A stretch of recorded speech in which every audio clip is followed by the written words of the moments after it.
사랑하는 영락교회 지체들에게 주 안에서 평화 인사를 전합니다.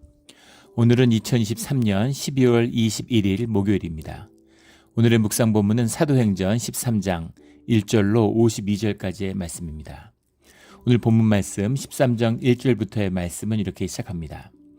안디옥 교회 선지자들과 교사들이 있으니 곧 바나바와 니게르라 하는 시므온과 구레네 사람 루기오와 분봉왕 헤롯의 전동생 마나엔가 및 사울이라.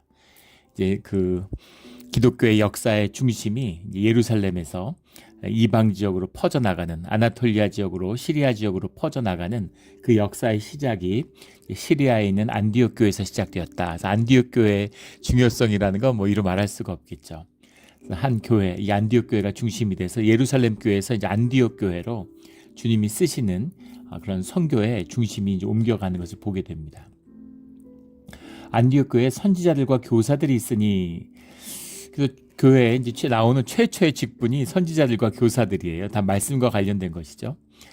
이것에 대한 뭐 여러 가지 견해들이 있습니다. 교회 직분과 관련된 거기 때문에 여러 가지 신학적인 입장이 있어요. 은사의 구분이다.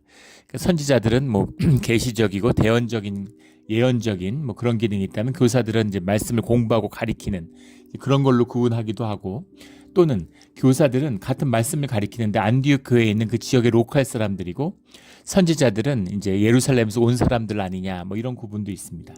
여러 뭐 구분들을 하지만 정확한 근거는 알 수 없어요. 그러나 프로페타이라고 하는 선지자라는 분명히 계시적인 말씀의 계시적인 측면을 가지고 있죠. 그리고 교사라고 하는 건 뭐 디다스칼로이라는 건 이제 가르침이라는 것이 있습니다. 그래서 교사라고 하는 것이 교회에서 얼마나 중요한 직분인가, 성경을 공부한다는 것이 교회에서도 굉장히 핵심적인 중요한 영역이라는 걸 알 수 있죠. 동시에 선지자들이 구분됐다는 것은 그 예배 가운데 말씀을 선포하는, 이것이 또 다른 중요한 축이었다라는 사실을 볼 수 있게 되는 것이죠. 여기 바나바와 니게르라 하는 시몬과, 니게르라 하는 시몬이 누구냐? 이거 일반적으로 우리 구레네 시몬이다라고 말씀드렸습니다. 그런데 문제는 구레네 시몬이 아니라고 얘기하는 사람도 있어요. 아닐 거라고. 왜냐하면 뒤에 구레네 사람 루기오가 나오기 때문입니다. 구레네 사람 루기오가 나오는데 같은 구레네 사람인데 왜 시몬은 니게르라고 했을까? 니게르라는 말이 무엇입니까? 니게르라는 게 다 어둡다, 흑인이라는 얘기죠. 아프리칸이라는 얘기입니다. 그러니까 시몬이 흑인이었다는 얘기예요. 그래서 그랬을 리가 있냐? 리비아에서 온 유대인인데, 구레네에서 온 유대인인데, 유대인이 흑인이 아니란 이유도 없습니다. 그럼 같은 구레네 사람인데 굳이 시몬은 니게르라고 했을까? 십자가를 지은 사람이잖아요. 예수님의 십자가를 지은 사람인데 왜 같은 구레네 사람인데 구별해서 니게르라고 했을까요? 이 사도행전의 말씀, 오늘 특별히 13장의 말씀의 맥락을 보면 이방인을 향한 전도, 어떤 혈통적인 혈족의 의미가 아니다. 복음이라고 하는 것, 유대인도 마찬가지죠. 이스라엘이 된다고 하는 것은 무슨 유전이나 뭐 혈통이나 이런 DNA로 하는 게 아니다라고 하는 그 관점이 분명히 있는 것이죠. 당연하지 않겠습니까? 세계 각지로 디아스포라 유대인으로 다 퍼졌는데, 유대인들 중에는 뭐 온갖 인종의 사람들이 다 있어요. 지금 이스라엘도 마찬가지죠. 심지어 아시안도 있습니다. 예. 뭐 인도네시아도 있고 중국에도 있고 온갖 곳에 유대인들이 있어요. 그러니까 다 살아가는 그 지역에 가서 피가 섞이니까 다양한 인종이 될 수밖에 없죠. 그러나 주님의 말씀 가운데 서 있는 사람들은, 믿음 가운데 서 있는 사람들이 주님의 믿음의 사람이 되는 겁니다. 이스라엘로 부름을 받은 것이죠. 그러니까 시몬이 니게르였다라는 사실을 분명히 밝히고 있는 거죠. 그 리비아에 살아서 그 당시에 무슨 하이웨이가 있는 것도 아니고 배를 타고 정기 여행이 있는 것도 아니고, 그런데 절기에 6월절에 예루살렘을 찾아오는 사람이었다면 이 사람이 얼마나 신실한 유대인인가 하는 걸 보여주고 있는 것이죠. 근데 그는 니게르였다는 겁니다. 그렇게 보면 의문이 풀리는 것은 알렉산더와 루포의 아버지다라고 이제 복음서에 밝히고 있는데, 또 로마서에 보면 이 루포의 어머니는 나의 어머니다 이렇게 얘기하잖아요. 루포의 어머니는 나의 어머니다라는 고백이 있습니다. 그 어떻게 루포의 어머니, 그러니까 이 시몬의 이제 부인이죠, 와이프죠. 그러면 어떤 인연이 있었길래 뭐 길 가다 잠깐 만났는데 전도 여행 가가지고 몇 주 있었는데 나의 어머니다 이렇게 얘기하겠습니까? 그러니까 이 시몬과 그 시몬의 그 가족들, 근데 이 바울이 여기서 이제 오래 사역을 했으니까 안디옥 교회에서 같은 교회 식구로 지냈던 것이죠. 근데 이제 바울한테 이 같은 이 교회 또 사역자고 얼마나 이제 사랑으로 잘 베풀어주고 어머니와 같이 이 그 바울을 이렇게 건수하신 거죠. 그러니까 그 루포의 어머니는 내 어머니다, 나의 어머니나 마찬가지다. 이제 이렇게 고백이 나오는 거죠. 그 인연이 안디옥에서 시작됐다라고 볼 수 있겠죠. 그래서 니게리의 시몬이 구레네의 시몬, 그 예수님의 십자가를 시몬이 맨 짊어지었던 그 시몬, 알렉산더와 루포의 아버지 시몬이다라고 볼 수 있겠습니다. 그러니까 초대교회 중요한 사람들이 다 이제 이 안디옥 교회에서 함께 이제 그 교회가 다져지고 거기서 이제 파송되어서 오늘 바나바와 바울이 이제 파송되어 나가는 그 이야기죠. 근데 헤롯의 젖동생 마난과 및 사울이라. 젖동생이라는 말이 이제 신트로포스라는 말이에요. 순이라는 말인데 신이라고 하는 게 투게더 함께 싱크로나이즈드 스위밍하는 영어의 신이 여기서 왔잖아요. 순. 트로포스라고 하는 말이 이제 먹는다라는 말입니다. 먹는다는 말도 되고 이제 잘한다라는 말도 돼요.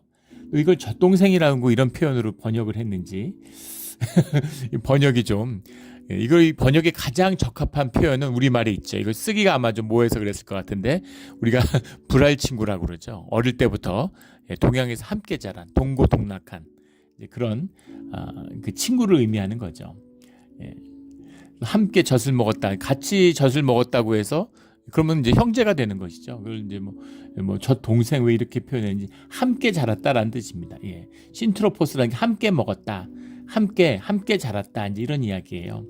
근데 헤롯이 왕인데 그 왕과 함께 동고동락하고 자랐다 그러면 이 사람도 귀족이고 신분이 높고 아주 중요한 인물, 왕과 가까운 사람이다, 신분이 높았던 사람이다라는 사실을 알 수 있겠죠. 근데 그런 사람이 교회의 일원이 되었다. 신분이 높은 사람도 있고 그 아프리카에서 온 사람도 있고 또 구레네 사람도 있고 또 사이프러스 구브로에서 온 그 바나바는 구브로 사람이잖아요. 그런 사람도 있고 또 다소에서 온 유대인 또 이 바울도 있고 기독교를 핍박했던 이런 온갖 다양한 사람들이 안디옥에서 성령 안에서 하나가 됐다라는 겁니다. 공동체를 이뤘다. 이게 교회라는 것이죠. 보통 이민교회가 어렵다고 하는데 어려운 이유가 여러 가지 있겠지만 이제 그 통일감을 갖기가 어려운 겁니다. 모든 공동체가 문화적으로 의지하고 기대는 문화적으로 이렇게 기능하는 공동체를 구성하는 원리 같은 게 있잖아요. 노인을 공경하고 여성을 존중한다든가 여러 가지 아이들을 귀하게 여긴다든가 여러 가지 문화적인 그런 전승들이 있는데 이 이민교회는 여러 가지가 섞여 있어요. 또 교회의 전통이 있잖아요. 교회 가운데 자라면서 자연스럽게 받아들여진 교회의 관습들이 있는데 다 다른 겁니다. 제가 처음 섬겼던 뉴욕에 있던 교회도 온갖 분들이 다 계셔요. 브라질에서 온 분도 있고 아르헨티나에서 온 분들도 있고 과테말라에서 온 분들도 있고. 근데 아르헨티나에서 나서 자라서 2세인 겁니다. 한국에 가본 적이 없어요. 근데 한국말을 완벽하게 합니다. 남미에서 온 분들은 다 한국말들을 잘하죠. 세계 어디를 가봐도 2세, 3세가 한국말 잘 못하는 것은 미국밖에 없어요. 정상이 아닙니다. 영어라서 그렇다라고 얘기한다면 영국에 있는 2세들도 다 영어 잘해요. 한국말 잘합니다. 그러니까 이런 멜팅 팟이라고 그러죠. 그런 정체성을 짓밟으려고 하는, 부정하려고 하는 이런 미국의 굉장히 폭력적인 문화가 있었죠. 그래서 지금은 이제 극복하려고 노력하는 과정에 있지만 그런 영향이 강하게 나타나고 또 이제 1차 세계대전, 2차 세계전을 겪으면서 1차 세계전 이후에 독일어 교과서를 금지했다고 그러죠. 독일 이민자들이 영국 이민자보다 더 많아요, 미국에. 독일의 영향이 굉장히 컸고 위스콘신이나 일리노이 이런 데 가면은 독일 이민자들이 굉장히 많습니다. 그런데 이제 그때는 독일 교과서를 같이 썼다고 그러죠. 독일 사람들이니까. 그런데 이제 1차 세계대전을 겪으면 독일하고 전쟁을 하니까 독일어를 못 쓰게 하는 거죠. 그래서 그걸 이제 동화시키려는 미국에 그런 어떤 아주 폭력적인 기제가 있었는데 그 영향이 남아있다 이런 거죠. 그래서 한국도 또 이제 한국 이민 와서 영어만 하면 주류 사회 편입한다 이런 말도 안 되는 허상이 있었죠. 근데 이제 LA 폭동 이런 걸 경험하면서 이제 한국인의 정체성을 자각하게 되는 겁니다. 100% 한국인, 100% 미국 사람이 되라고 저도 아이들한테 얘기하는데, 한국 사람이 되고 한국의 정체성이 분명해져야, 그래야 미국 사회에서 존경받고 미국 사회에서 성장할 수 있는 것이죠. 그런데 그런 다양한 사람들이 와서 이민교회를 한국교회라고 같이 뭉쳐 있는데, 그러니까 참 쉽지 않은 거예요. 여러 가지 어려움이 있는 겁니다. 기독교의 정체성, 그것이 중심이 돼서 그 안에서 하나를 이루어야 된다는 거죠. 이제 그런 그 하나됨, 이 안에 아람어 쓰는 사람, 히브리어 쓰는 사람, 헬라어 쓰는 사람, 라틴어 쓰는 사람, 이게 막 섞였을 거 아니겠습니까? 이민교회도 뭐 EM이다, KM이다 막 이래가지고 2세와 1.5세가 또 다르고 1세가 또 다르고, 이런 여러 가지 어려움이 있는 것처럼 그런 많은 어려움들을 극복한 코이노니아를 이뤄낸 그런 안디옥 교회였다라는 거죠. 거기서 주님의 새로운 역사, 새로운 소명의 역사가 시작되는 겁니다. 이런 역사가 우리 몬트레 영락교회에서도 주님의 때에 이루어지고 열리는 것을 보게 되기를 주의 이름으로 축원합니다. 이 교회 역사죠. 다져져야 돼요. 준비가 돼야 됩니다. 뭐 자꾸 일 벌린다고 되는 게 아니라 성령이 충만한 준비된 역사가 있어야 되는 거죠. 주일 예배가 신령과 진정으로 되는 예배로 세워지면 그러면 공동체가 그 위에 세워지는 겁니다. 새벽 기도를 하면서 기도의 문이 열리고 주님의 음성을 듣고 주님과 하나 되는, 뭐 어려운 일 있으면 기도하고 또 뭐 그거 지나가면 또 기도 안 하고, 뭐 기쁘면 기분 좋으면 또 기도하고, 뭐 좀 속상하면 교회 안 나오고, 뭐 몸 좀 찌뿌둥하면 기도 안 하고, 이런 건 아직 기도의 문이 열리지 않은 거죠. 그럼 바로 알 수 있습니다. 기도의 문이 열리고 주님과 교제하는 사람은 목에 칼이 들어와도 기도를 해요. 그래서 세상에 뭐 기도해라, 뭐 말씀 묵상해라, 말씀을 묵상하는 그 기쁨과 그 눈이 열린 사람은 목에 칼이 들어오고 목숨이 걸려 있어도 그 묵상을 합니다. 이란에서도 하고 중국에서도 하는데, 지하교에서도 온갖 탄압을 받으면서도 말씀을 읽고 말씀을 전하잖아요. 나누잖아요. 이것이 진짜 믿음의 역사예요. 종교 행위하고 뭐 사람들 모여서 교제하고 뭐 라이온스 클럽처럼 선행도 좀 하고, 그런 게 아닙니다. 진짜 이런 초대교회 믿음의 역사가 다시 한번 회복되는 그 부흥을 보는 우리 몬트레 영락교회가 되기를 주의 이름으로 축원합니다. 2절에 주를 섬겨 금식할 때 금식의 주기가 있고 주기적으로 금식을 하죠. 근데 주를 섬겨 금식할 때라는 게 두 가지 의미가 있는데, 하나는 유대인의 관습에 따른 것이 아니라 기독교적인 성령의 인도하심에 있었다라는 뜻이 하나 있고, 또 본질적으로는 이것이 제사장의 성전 사역의 핵심이라는 겁니다. 주를 섬겨서 금식할 때라는 표현 자체가 제사장의 사역을 의미하는 거죠. 성전 사역을 의미하는 겁니다. 성전 사역이라고 하는 것은 주님과 세상 가운데 중보자로서 쓰는 것이죠. 그런 사역을 주님의 이름으로, 그리스도의 이름으로, 예수 그리스도의 이름으로 새롭게 시작했다라는 그 뜻이 여기 담겨 있는 거죠. 금식이라는 것이 우리의 영을 살아나게 하는 경건이잖아요. 주님께 다가가고 주님과 하나 되는 역사가 이 안에서 일어난다라는 것이죠. 성령이 이르시되 내가 불러 시키는 일을 위하여 바나바와 사울을 따로 세우라. 선교사로 이제 파송의 역사가 시작되는 겁니다. 바나바와 사울을 같이 이렇게 두 사람을 세웠어요. 이에 금식하며 기도하고, 금식하고 주를 섬길 때 성령의 말씀과 소명을 받았는데, 소명을 받으니까 이에 금식하며 기도하고, 이게 기도의 비밀이죠. 기도는 우리가 주님께 강권해서 뭘 얻어내는 게 아니죠. 물론 기도에 그런 측면이 있습니다. 그러나 그것은 이방인들도 하는 기도죠.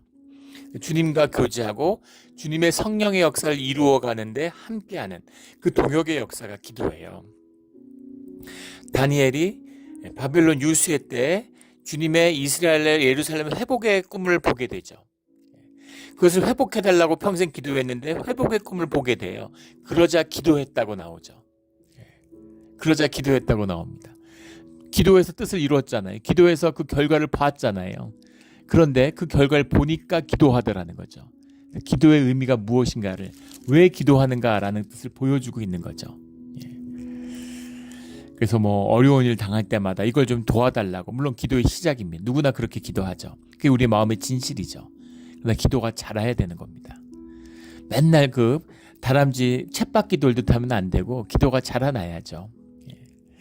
우리 늘 주를 섬기고 금식할 때 성령의 말씀을 듣고 이에 금식하며 기도하는 그런 주의 사람이 되기를 주의 이름으로 축원합니다. 4절에 두 사람이 성령의 보내심을 받아 실루기아에 내려가 거기서 배 타고, 실루기라는 건 안디옥의 외항이죠. 서울, 인천 뭐 이런 것처럼 그 외항으로 내려가서 이제 시리아 지역에서 실루기아라는 이름 자체가 이제 셀류큐스라는 이름인데, 셀류큐스, 이 헬라의 왕조가 다스리던 셀류큐스가 세운 도시고 셀류큐스 왕조의 시작이죠. 실루기아에서 이제 배를 타고 지중해로 나가는 거죠. 그 두 사람이 성령의 보내심을 받아 실루기에서 내려가서 배 타고 구브로에 가서, 구브로라는 게 이제 사이프러스, 시리아 이 유대의 앞에 있는 그 섬이잖아요. 근데 그것도 구브로는 그 바나바의 고향이죠. 그러니까 바나바가 익숙하고 자기가 자란 곳이니까 잘 아는 곳 아니겠어요? 그래서 거기서 가서 이제 항구 도시 살라미로 들어가서 그 사이프러스를 완전히 종단해서 바보에서 타고 이제 그 아탈리아라고 하는 아나톨리아 지역의 남부 지역으로 들어가는 그 유명한 바울의 첫 번째 전도 여행이 시작되는 겁니다. 첫 번째 선교 여행. 그래서 아탈리아로 가서 뭐 이제 버가로 갔다가 안디옥으로 갔다가 뭐 이고니온으로 갔다가 더베로 갔다가 나중에 루스드라로 해서 다시 이제 아탈리아로 와서 안디옥으로 돌아가는, 그러니까 안디옥의 선교의 본부고 이 아나톨리아 지역의 남부 지역을 한번 훑는 이제 그런 게 되겠죠. 그런데 그렇다고 해서 성령의 인도하심이지 무슨 전략적인 선택이었느냐, 그런 것은 뭐 그런 부분도 없지 않아 있을 수 있겠지만, 구브로가 물론 바나바가 잘 아니까 구브로가 기항지가 됐다고 볼 수도 있겠지만, 이 로마로 그 당시에 이제 마지막에 땅 끝까지라고 생각됐던 이제 스페인까지 가는 그 전도 여행의 시작이 당연히 아나톨리아에서 시작되겠죠. 그런데 구브로가 익숙해서 간 것만은 아니라는 이야기를 하는 겁니다. 왜냐하면 더베는 다소 옆에 있어요. 다소는 바울의 고향이잖아요. 더베까지 갔으면 다소도 들렸다 가든가, 저희 가족들이 있으니까 잠시 들릴 만도 할 텐데 뭐 그 시절에 그런데 돌아갈 기회가 자주 있는 것도 아니지 않습니까? 그런데 더베까지 갔는데 아나톨리아 남부의 다소 옆인데 다소에는 가지 않았다는 겁니다. 익숙해서 간 것이라고 하면, 만약에 바나바의 고향이라서 구브로를 갔다 그러면 다소도 당연히 갔겠죠. 그러나 다소를 가지 않은 것으로 봤을 때 꼭 익숙한 지역을 찾아가는 것은 아니라 주님의 인도하심의 뜻 가운데 움직인 것이다 라는 것을 이제 분명히 볼 수 있는 거죠. 살라미에서 이르러 하나님의 말씀을 유대인 여러 회당에 전하여서 요한을 수행원으로 두었더라. 요한이 이제 그 마가죠. 마가 복음을 쓰는, 성경이 성경을 증거하는 것처럼 이 모든 전도 여행에 함께했던 이제 그 마가의 존재, 요한의 존재를 이야기하고 있습니다. 세례를 베풀 때 요한이 중요한 역할을 하고 늘 돕는 역할을 했겠죠. 그리고 재정도 보고, 또 요한은 젊으니까 여러 가지 이제 뭐 무거운 짐도 좀 나르고 이제 이런 여러 가지 이제 총무 같은 역할을 했을 것이라고 이렇게 봅니다. 6절에 온 섬 가운데에서 지나서 바보에 이르러 바 예수라 하는 유대인 거짓 선지자인 마술사를 만나니, 보포스라고 하는 그 사이프러스 섬의 제일 남단에 있는 도시에 갔는데, 바포스죠. 바보라는 도시에 갔는데 여기 바 예수가 있었다는 겁니다. 이름 자체가 벌써 유대인이라는 걸 알 수 있죠. 바 예수라는 건데 완전 유대식 이름입니다. 바라는 게 벤이잖아요. 아들 이런 뜻이고, 예수라는 게 이제 예수인데, 예수가 이제 여호수아죠. 여호수아의 아들 이런 이름입니다. 그러니까 이제 유대인의 이름이죠. 유대인 거짓 선지자라, 섀도우 프로페텐이라고 되어 있는데 가짜 선지자, 가짜로 말씀을 선포하는 자다라는 겁니다. 그게 가짜 선지자일 수밖에 없는 게 마술사라는 거죠. 거짓 선지자와 마술사를 겸하고 있는데, 마곤이라는 건데, 마곤, 마술사라는 것이 이제 점을 치는, 별점을 치는 걸 하고, 또 사람을 이제 그 치료하는, 고대 시대니까 별점을 보는 무당의 역할과 사람을 고치는 이런 그 의사의 역할, 또 주술사의 역할, 귀신을 쫓는 이런 걸 다 겸해서 같이 하는 겁니다. 그런데 이 마술사를 유대인들이 용납하지 않는 것, 유대 율법이 마술사를 용납하지 않습니다. 근데 유대인이라 그러면서, 선지자라 그러면서 마술사를 경업한다? 있을 수 없는 일이죠. 아무리 유대인들이 뭐 타락했다 하더라도 그 마술사를 공동체에 용납하지 않아요. 이런 건 있을 수 없는 거예요, 유대인들 사회에서는. 그러니까 그가 어떻게 유대인인데 거짓 선지자와 마술사를 겸할 수 있었을까? 그가 권력의 뒷배가 있는 사람이었을 것이라는 것을 짐작할 수 있겠죠. 뭐 총독이었던 뭐 귀족이었던 누구든 그 사회에 유력한 사람들이 뒤를 봐주고 있었다라고 볼 수 있습니다. 그런 힘의 배경이 없으면 유대인들 손에 남아나지 않았겠죠.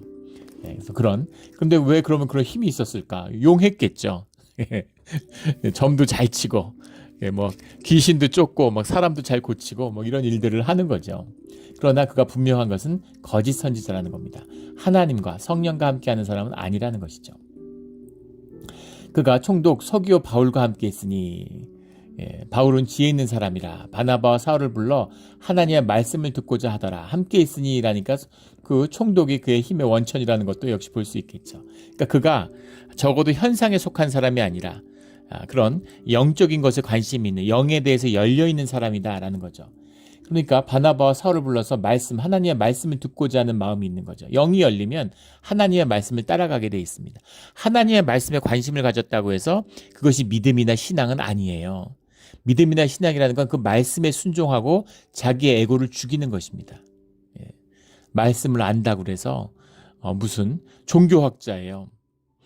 제가 그 영국에서 공부할 때 이제 케임브리지대에 있었는데 이제 이 종교학부입니다. 성공회 신학교지만 교단 신학교지만 뭐 하버드 대학 이런 것도 마찬가지죠. 원래 신학교로 시작했는데 일반 대학이 되고 그런 식으로 이제 그 신학부였던 것이 이제 종교학부가 되고 이런 식으로 이제 변해가는 거죠. 그래서 신학부지만은 그 안에 이제 뭐 힌두교 전공자, 불교 전공자가 다 있는 거죠. 심지어 기독교 전공자인데 그 기독교 전공하는 교수하고 무슨 얘기를 하다가 친구처럼 지냈어요. 저 늦게 신학을 했기 때문에. 그래서 같이 얘기를 하고 친구처럼 잘 지냈는데 얘기를 하다가 무슨 얘기를 하다가 그 사람이 깜짝 놀라면서 저한테 너는 그러면 하나님을 믿는다는 거냐? 라고 묻는 거예요.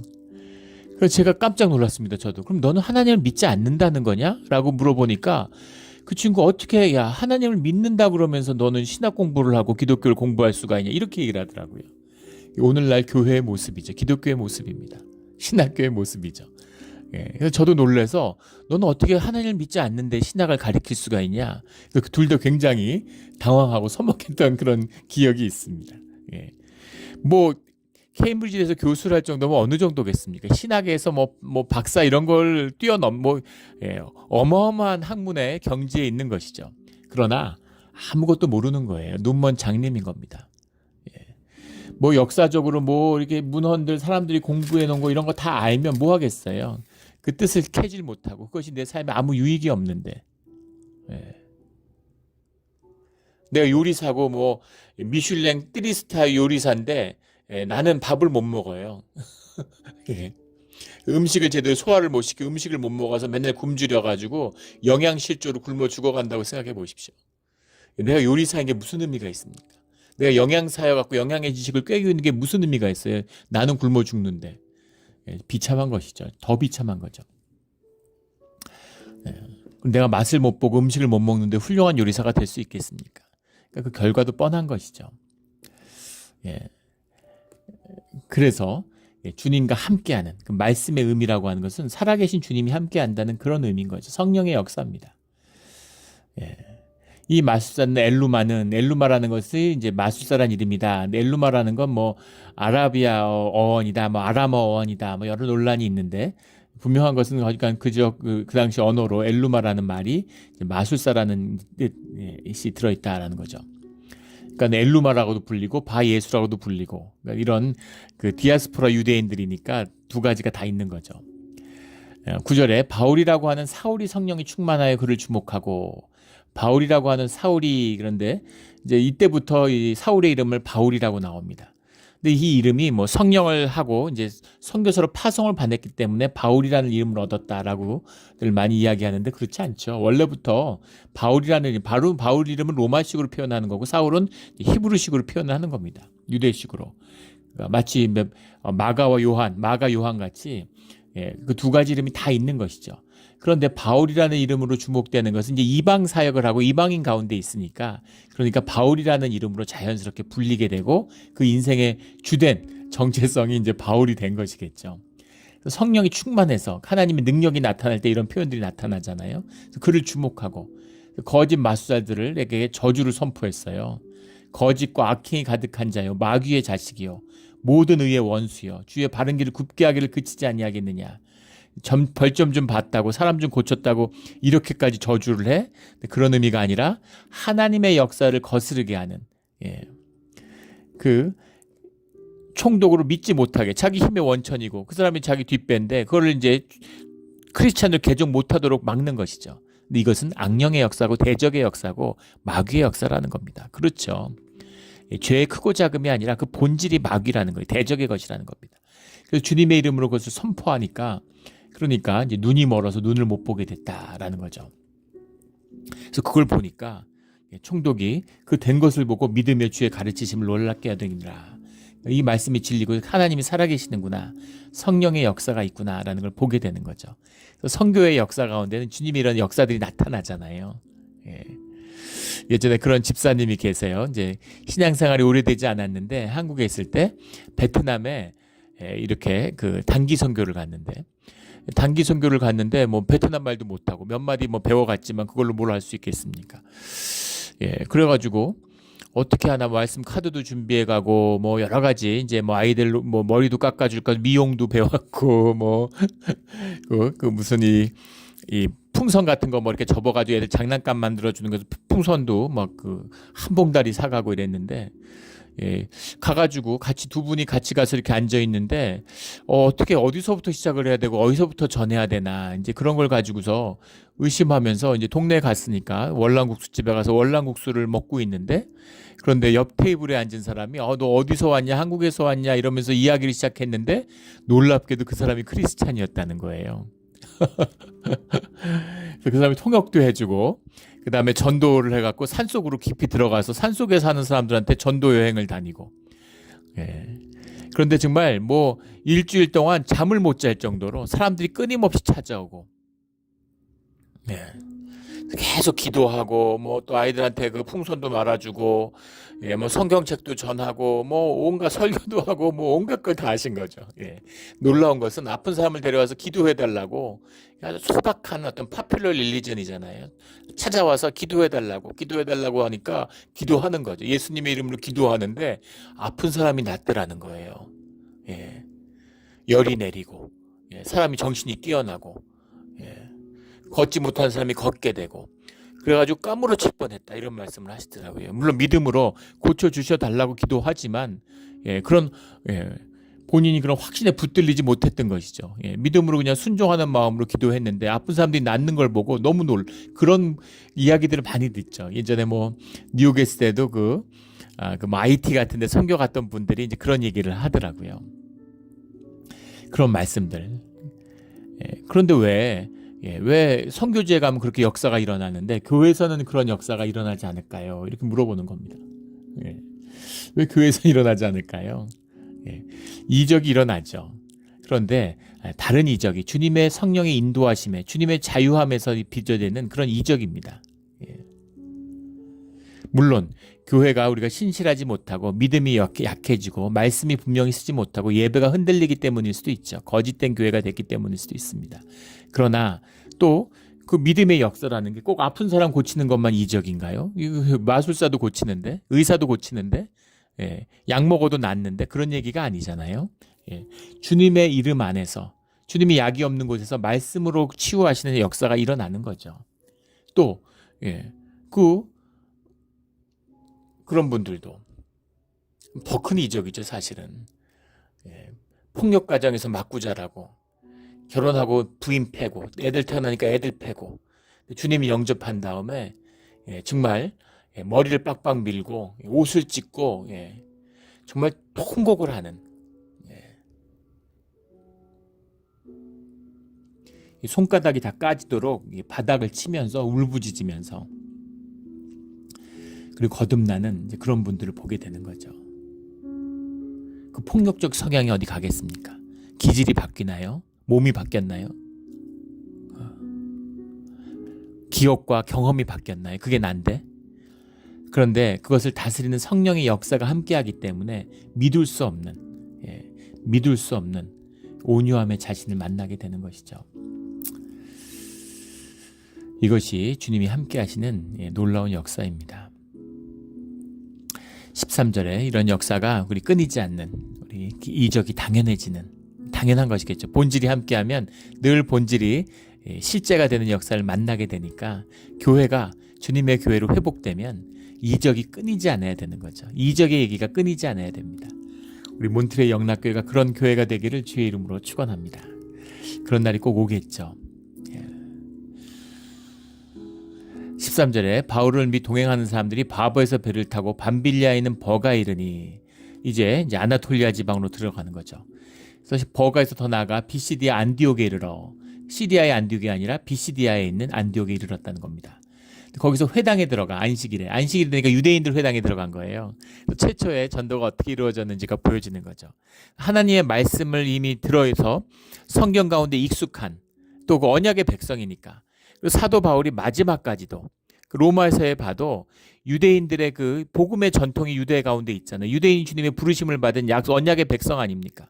그리고 그것이 말씀으로 승화돼서 주님의 십자가의 언약으로 꽃을 피운 것이죠. 이것을 통해서 이 유대인의 구속의 역사를 완성하고자 하는 그 열정이 끝까지 유대인의 그 바울에게 있었죠. 바울은 바리새인이고 또 회당의 회원이었어요. 그런 공회원이었습니다. 그러니까 또 그 시대 최고의 신학자였죠. 유대인으로서는 모든 걸 다 갖춘 사람입니다. 그러니까 주님이 이런 바울을 불러다 쓰니까, 또 바나바는 온유의 사람이잖아요. 너그러운 사람이고 또 리더십이 있는 사람이고, 그러니까 이 둘이 짝을 이루니까 얼마나 이 사역이 정말 적절히 잘 됐겠습니까? 둘이 같이 말씀을 전하고 같이 사람을 품고 사역을 하니까 기가 막힌 콤비가 됐겠죠. 바울이 말씀을 선포하니까 다 유대인들이 깜짝 놀라는 거죠. 그 시대 최고 수준의 그런 말씀의 선포가 이루어지니까, 율법의 이해가 있으니까 같이 그냥 회당에서 말씀을 선포하나, 오늘 뒤에 가면 회당의 모임이 끝난 후에 사람들이 많이 바울과 바나바를 따르니 이렇게 되어 있는데, 말씀을 들어보니까 야, 이거 기가 막히구나, 이게 무슨 말씀인가, 그리고 와서 막 질문을 하니까 거침이 없이 다 풀어주는 거죠. 또 완전히 통해버린 거죠. 말씀이 예수 그리스도를 만나서 이 복음이 통한 거예요. 모든 말씀, 구약의 모든 말씀이 새롭게 해석되는 거죠. 그러니까 이거 정말 어디서 듣지 못하던 새로운 말씀이구나, 뻔한 이야기가 아니라 살아있는 주님의 말씀이구나, 이렇게 사람들이 모이는 것이죠. 말씀을 선포하는 다윗의 말씀, 구속의 이야기, 가나안 땅의 정복의 이야기부터 시작하는 그 이야기 속에서 복음이 무엇인가라는 것을 보여주고 있는 것이죠. 29절에 성경에 그를 가리켜 기록한 말씀을 다 응하게 한 것이라. 메시아에 대한 말씀을 너희가 들었지 않느냐? 그 메시아가 예수님이 아니냐라는 거죠. 하나님이 죽은 자 가운데서 그를 살리셨다, 우리가 부활의 증인이다라는 겁니다. 34절에 하나님께서 죽은 자 가운데서 그를 일으키사 다시 썩음을 당하지 않게 하실 것을 가르쳐 이르시되 내가 다윗의 거룩하고 밑부는 살을 너에게 주리라 하셨으며, 다윗의 거룩하고 밑부는 살라는 게 무슨 말일까? 도소 히민 타 호시아 다위드 타 피스타라고 되어 있는데, 도소라는 게 이제 I will give 이런 거죠. 내가 너에게 줄 것이다. 히민 to you 이런 거고, 타 호시아, 타라는 게 이제 정관사 덧니다. 타 호시아라는 게 홀리죠.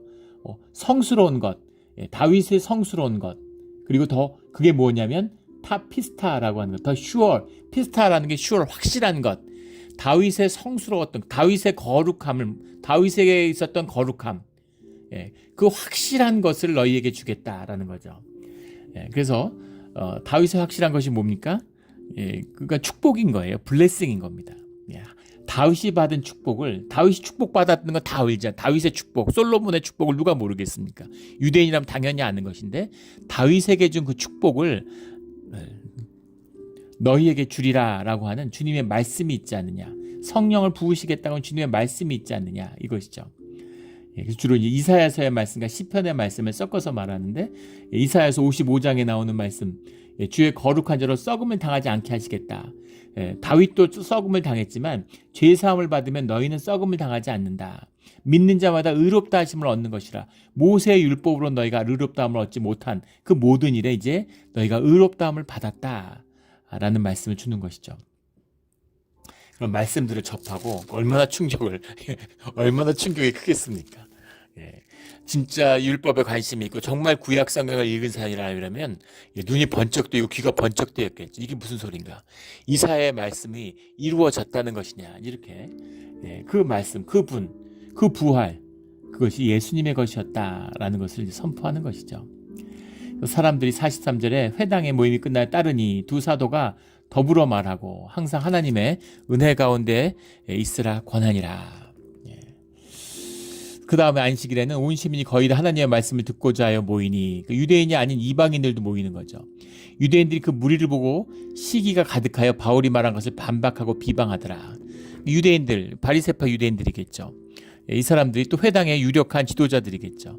그 사람들이 바울과 증거하는 말들을 막 반박하려고 하고 비방하더라는 거예요.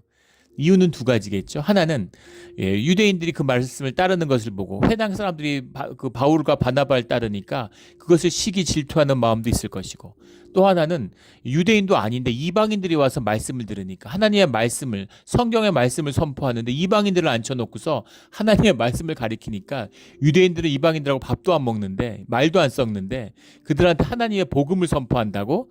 그러니까 그것도 엄청나게 열받는 일이었겠죠. 그래서 바울을 반박하고 비방했다는 겁니다.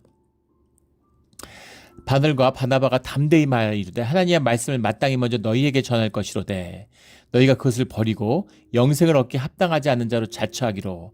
하박국의 말씀이 앞서서 41절에 이미 선포된 바가 있죠. 말씀을 버린 자들에게 주어지는 저주입니다. 영생을 얻기 합당하지 않은 자로 너희들이 자처하고 있기 때문에 우리가 이방인에게로 이 말씀을 선포한다. 내가 너를 이방의 빛으로 삼아 너로 땅끝까지 구원하게 하리라. 이사야서 49장의 말씀이잖아요. 6절의 말씀. 그 말씀을 선포하는 것으로 이방의 선교의 말씀을 열었다는 겁니다. 이방인들이 듣고 기뻐하여 하나님의 말씀을 찬송하며 영생을 주시기로 작정된 자는 다 믿더라. 주님의 구속의 은혜 가운데 주님의 작정하신 자들이 다 하나님을 영접하는, 주님의 구원의 뜻 가운데 있는데 주님의 말씀을 접하니까, 그런 자들이 있는데 말씀을 접해야 되잖아요. 그 말씀을 접하는 자들이 전하는 자들이 와서 말씀을 접하니까 그들이 기뻐하고 말씀을 찬양하더라는 겁니다. 이방인들이. 이것이 신앙의 참된 모습이에요. 기가 막힌 얘기 아닙니까?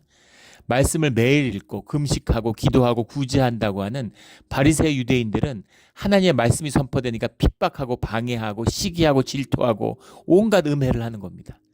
그런데 말씀을 모르고 유대의 전통을 전혀 모르는 이방인들이, 주님의 백지 같은 자들이 말씀을 들으니까 그러니까 오히려 기뻐하고 찬송하고 주님을 따르더라는 거죠. 이게 종교가 얼마나 악한 것인지. 종교가 최악입니다. 종교가 최악이에요. 나쁜 것 중에 제일 나쁜 게 종교예요. 신앙이 되어야지 종교가 되어서는 안 됩니다. 교회가 살아있는 신앙과 주님의 살아있는 예배자들이 되지 않으면 교회가 세상에서 제일 더럽고 제일 나쁜 것이 돼요. 이것이 복음의 비밀이고 신앙의 비밀입니다. 살아있는 하나님과 함께하는, 종교의 지식을 쌓고 제재 훈련 받아가지고 아는 게 너무 많고, 예배는 죽는데 기도도 하지 않으면서, 그런데 맨날 성경 공부한다 그러고 모르는 게 없고 교회가 이래야 된다 저래야 된다 그러고 매일 교회 나와서 정죄하고 사람들 정죄하고 이런 것이죠.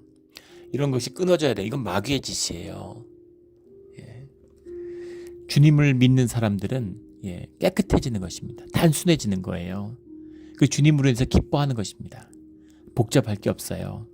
우리 종교를 끊고 신앙으로 거듭나는 우리 모두가 되기를 주의 이름으로 축원합니다.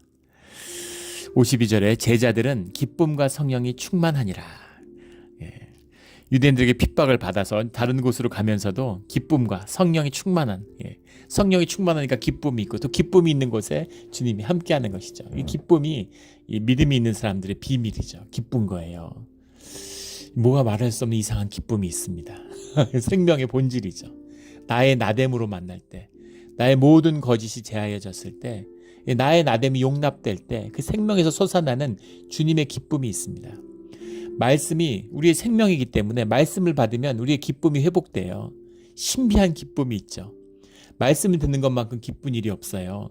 말씀으로 우리가 맨날 성경 읽지만 성경과 묵상과 성경을 통독할 때 그것이 말씀으로 나에게 영접될 때 주는 기쁨이 있습니다.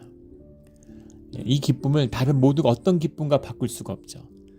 가슴이 뛰고 눈물이 나고 밤에 누워도 잠이 오지 않는 그런 설레임이 있고 이 기쁨이 우리를 사로잡는 것입니다. 제자의 기쁨이죠. 기쁨이 충만하더라. 고생스럽고 또 핍박을 받지만 기쁨이 충만한 것입니다. 이 기쁨이 더 크기 때문에 주님에게를 가는 것이죠. 우리 늘 어려움 가운데서도 환경과 조건이 아니라 주님의 말씀해 주시는 기쁨으로, 이 기쁨으로 살아가는, 기쁨으로 회복되는, 이 기쁨이 우리의 능력이 되는 주님이 우리를 주장하시는 우리 신앙의 길이 되기를 예수 그리스도 이름으로 축원합니다. 아멘. 기도드리겠습니다. 하나님 아버지 감사합니다. 오늘 또 주님의 복음이 증거되는 이 말씀을 들으니 가슴이 뛰는 감격이 있습니다. 먼 옛날이 아니라 무슨 신비한 판타지가 아니라 살아계신 하나님 오늘 우리에게 역사하시는, 우리에게 주신 동일한 말씀이심을 저희가 잘 압니다. 주님, 저희 아는 것이 깨달음이 되고 그 깨달음이 우리의 삶이 되어서 주님의 복음을 삶에서 누리는 기쁨의 백성, 기쁨의 자녀가 되게 하여 주시옵소서. 성령의 소명 가운데 살아가는 주의 전도자가 되게 하여 주시옵소서. 감사하며 예수 그리스도의 이름으로 기도드렸습니다. 아멘.